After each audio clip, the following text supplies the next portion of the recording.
Good morning, everyone. We'll continue here in the words of the CHOFETZ CHAIM, and he's going to list another law, another prohibition that a person can find themselves transgressing when they speak Lashon Hara, once again, in the wrong way. As we pointed out many times, you don't only transgress the main Isser, the main prohibition of Lashon Hara, but rather there are many other prohibitions that a person can end up trampling on if they're not careful with the way in which they're saying the words and the way they direct their words of Lashon Hara to.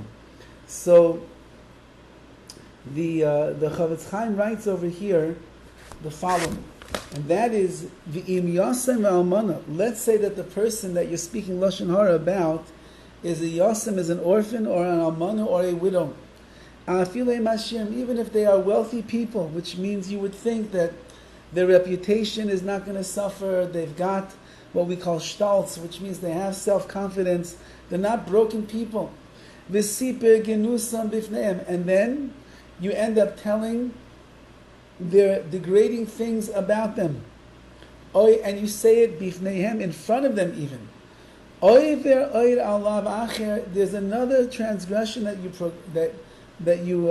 another prohibition that you transgress, and that is, like it says in the Torah, Kol almana v'yosem leisa'anun, any widow and any orphan leisa'anun, you cannot cause them any pain and afflict them. She'isiru ha'Torah b'zeh, the Torah warns us in this regard. Shelo lagniton oilahachiv libon, you're not allowed to inflict any pain in the hearts of a yasam, of an orphan or an almana or a widow. Bishul means not any kind of pain at all, emotional, spiritual, psychological, physiological, physical, any kind of pain, you are not allowed to give over into that of a yasam or an almana. They're sensitive and delicate. They've been through very hard times, and in general, they are much more sensitive than a person that is not a yasam and almana. And the Torah is warning us, be extra sensitive and extra careful. And if you speak Lashon Hara about them, and you do bifneihem, and you hurt them, you've transgressed this prohibition as well. And the punishment is explicit in the Torah. V'chara api v'arakti eschem. Says HaKadosh Baruch Hu, my anger has been incited, and I will kill you as a result of this. So the Rambam writes on these words of this mitzvah of not causing any pain to an almana and to a yasam. The Rambam says over the following idea. It's a long Rambam, but I'll read over just a little bit of it. A person is obligated to be careful and be sensitive to orphans, to widows and to orphans. How should you act and interact with them? You have to speak to them gently and softly. Should never raise your voice and get upset. You have to treat them with great respect and honor.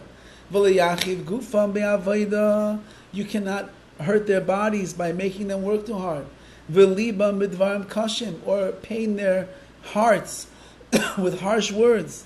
You have to have pity and watch over their money, even more than your own money. Because for Yisayim and Almanais, that's all that they have sometimes. And therefore you have to make sure that nothing happens to it. Anyone who angers or damages or hurts an almana or a yasayim, or I guess hits them, even you cause them a loss of money, you have transgressed this prohibition of causing them pain. All the more so if you actually hit, you strike an almana or a yasam, or you curse them. And once again, like we said before, the punishment is explicit in the Torah. You've incited my anger against you, and I will kill you with the sword. And therefore, says the Rambam, how careful a person must be when they are in contact and communication and relationships with Yisayim and Almanais. There's a great sensitivity that is there, and we have to be sensitive to them. That's what HaKadosh Baruch Hu wants. And therefore, if you end up saying not nice things or Lashon Hara about them, and it's bifneim in their presence, you not only transgress the Issa of Lashon Hara, but you transgress the prohibition of causing pain to a Yasam or an Almana. Have a wonderful day.